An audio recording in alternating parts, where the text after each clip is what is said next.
An entertaining escape from the struggling economy. Hope you're game for that story. It's coming up a little later on today's program. For CNN Student News, my name is Carl Azus.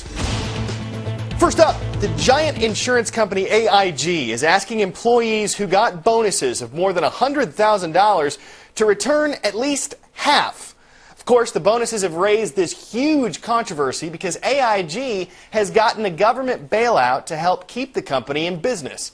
AIG justified the bonuses by pointing to part of the economic stimulus bill. It said that existing contracts for bonuses at companies getting federal bailout money should be honored. Yesterday evening, Senator Chris Dodd, the chairman of the Senate Banking Committee, said that he is responsible for putting that language in the stimulus bill. But he added that officials from the Obama administration urged him to do so. An official from the Treasury Department confirmed that information yesterday. The concern was that the government might face numerous lawsuits if it didn't honor the bonuses. With the controversy surrounding AIG turning to the White House, Dan Lothian examines how President Obama is responding. Trying to put out the AIG wildfire, President Obama said ultimately this is his mess. The buck stops with me. So why wasn't the president informed about the bonuses a lot sooner? His Treasury Secretary Timothy Geithner found out last Tuesday. But the White House says the president was not informed until 2 days later. When pressed on this timeline, Mr. Obama took a pass. Well, look, rather than go into the details of finding it out, ultimately I'm responsible. I'm the President of the United States. Pressure is building on this administration. One lawmaker has even called on Secretary Geithner to resign. But on the White House lawn before flying off to California, the president vigorously defended his Treasury Secretary, who was standing by his side. Nobody's working harder than this guy. He is making all the right moves in terms of playing a bad hand. I have complete confidence in Tim Geithner and my entire economic team. President Obama lashed out at a culture of greed, excess, and risk-taking that undermined the giant insurance company.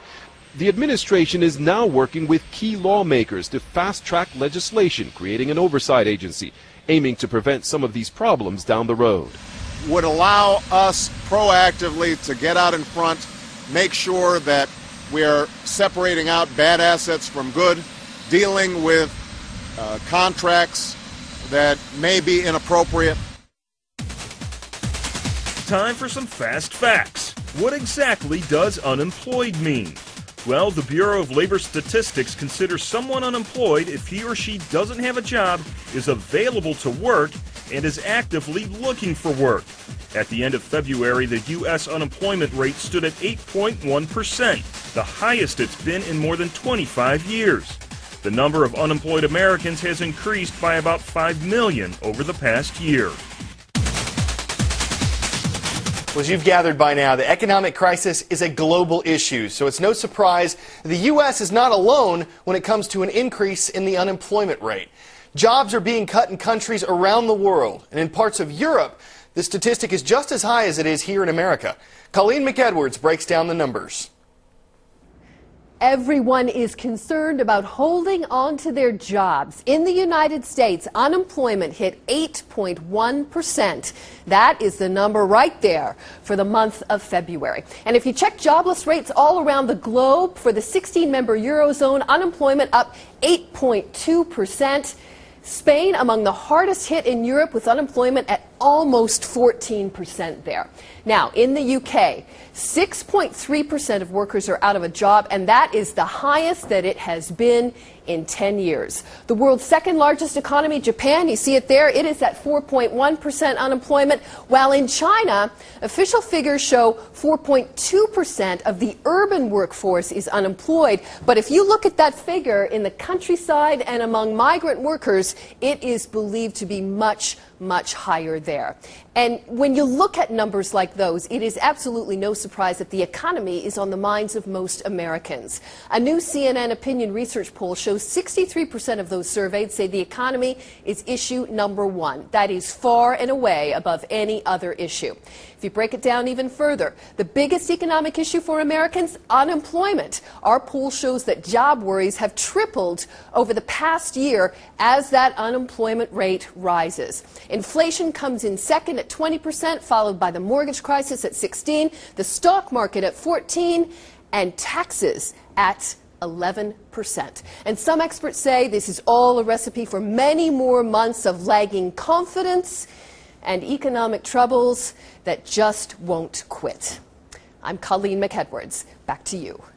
Thank you, Colleen. So if you need a job in this global recession, Coach Wyatt's class says you should dress for success and be very confident in your abilities. Utao writes, I guess the biggest tip would be to just be yourself while looking professional, of course. Marianne has 3 major keys to success. Smile and seem friendly, look your best, and emphasize your best features. Miss Whitmore's class took it a few steps further. Be respectful when speaking with managers, make good eye contact, dress appropriately, and use proper grammar. Also, speak clearly, be on time for interviews, and be confident in yourself. Hunter says his key tips for success are good manners, respect for your peers and superiors, leadership skills, and a dedicated work ethic. Dana writes that if you've been involved in Scouts, you might have had some training in sales tactics for fundraisers. You could put that on a resume. And Hannah says, I think that if you can't get a normal job, then you should start your own job. You could mow people's lawns or do a babysitting thing. Time for the shout out. During the past 6 months, about what percentage of Americans have postponed making a major purchase? Is it 80%, 60%, 40%, or 20%? You've got 3 seconds. Go!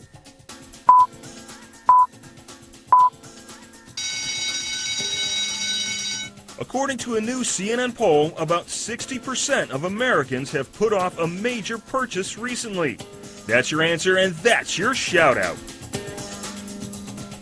Now, one thing we found interesting about this is that income, how much money you make, isn't a factor. This poll indicates that the cutbacks on major purchases, things like furniture and big appliances, are the same for wealthy Americans as they are for households with lower income. While they scale back big spending, many Americans are looking for inexpensive ways to be entertained. And as Corrine Winter explains, that means game on for one industry. As the recession carries on, Americans are still coughing up the cash to be entertained. Movie box office numbers remain strong, and many are finding good entertainment value in their own home. With video games. This, says G4 TV's Adam Sessler, is because consumers are getting a lot more bang out of their gaming buck. It's an investment that gives a lot of return. You spend the money the first time, but you don't use up all the fun that it has. According to the NPD Research Group, the video game industry earned $1.3 billion in sales in January, up 13% from January of 2008. Communal games like Wii Fit, Wii Play, and Guitar Hero World Tour are just a few of the titles driving up retail. A lot of them are party games. Those are very successful. It really is a way for people to get together for a relatively low cost and have a lot of fun. It provides us for family entertainment, something different, the alternative from going out to a movie and spending $60 on dinner and a movie. A lot better than, plane ticket or something. Stay home, keep the money in my pocket. When vacation plans got too pricey for this couple, they say buying a new console was the way to go. We have canceled 2 of our trips that we were going to take this year. And in place of that, we bought a Wii. And something more of a material good that will last longer. Sessler also tells us that games provide another source of escapism, as more gamers are finding consolation in their gaming consoles during tough times. Corrine Winter, CNN, Hollywood. Well, finally today, that roller coaster ride that Wall Street has been on. Well, one Seattle restaurant is eating it up, and so are its customers. The price of the bell-ringing Blue Plate Special is based on where the Dow Jones Industrial Average ends the day. For example, yesterday it closed at about 7,500. That means dinner costs $7.50. So a bad day for the Dow is actually a good deal for diners. Any chance this continues if the economy recovers? It's possible, but we doubt it. Man, that was just painful. We'll see you again tomorrow if you choose to join us and risk more puns. For CNN Student News, I'm Carl Azuz.